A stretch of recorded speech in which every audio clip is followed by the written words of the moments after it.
Imagine giving up a palace for a cottage only to find out you're still not the one in charge. In 2025, Prince William and Princess Catherine did the unthinkable.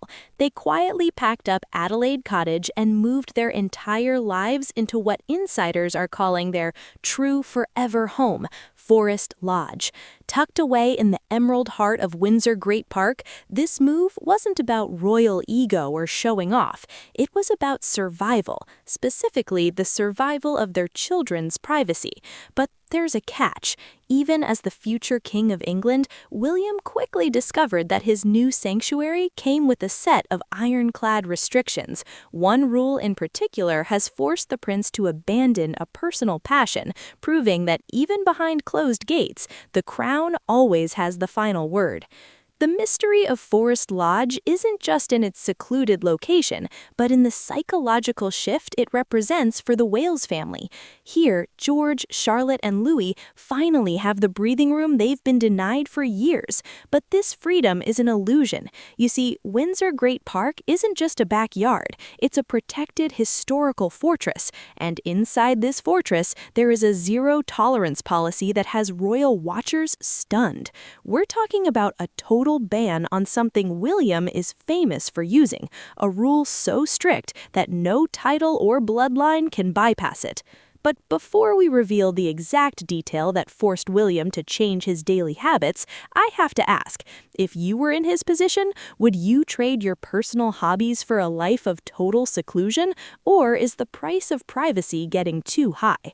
Let me know your thoughts in the comments below. I read every single one. And if you want to stay ahead of every major royal update, hit that subscribe button right now. Done? Perfect. Now, let's get back to it. The restriction that changed everything is the absolute ban on motorized transport within the park grounds. No e-scooters, no hoverboards, and no personal electric vehicles of any kind. This might sound minor, but remember, William was recently seen zipping around on an e-scooter during The Reluctant Traveler, looking more like a normal dad than a future monarch. In the quiet, rolling landscape of Windsor, that hobby is now officially dead. The ban exists for three reasons: traffic control, the protection of fragile wildlife, and the preservation of a tranquil atmosphere. Essentially, the park demands silence, and it doesn't care if you're the Prince of Wales. However, where there's a royal rule, there's usually a loophole. Reports suggest that while the public paths are strictly off-limits, residents might be allowed to use their gadgets on small private roads directly touching their homes.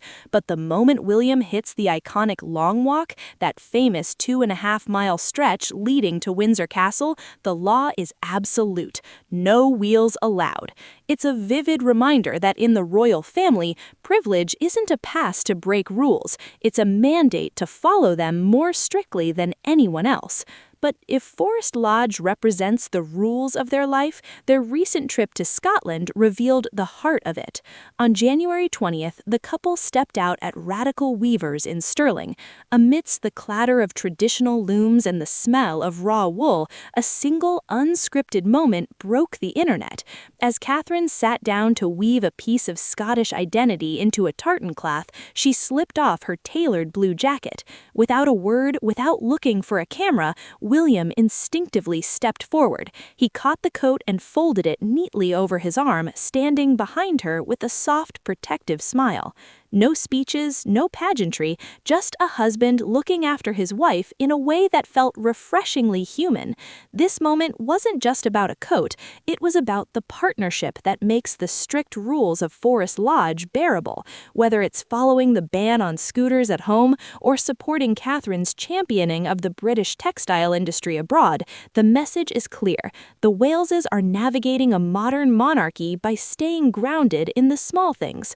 Behind the protocol, the heavy gates, and the centuries-old regulations lies something far more compelling than a title.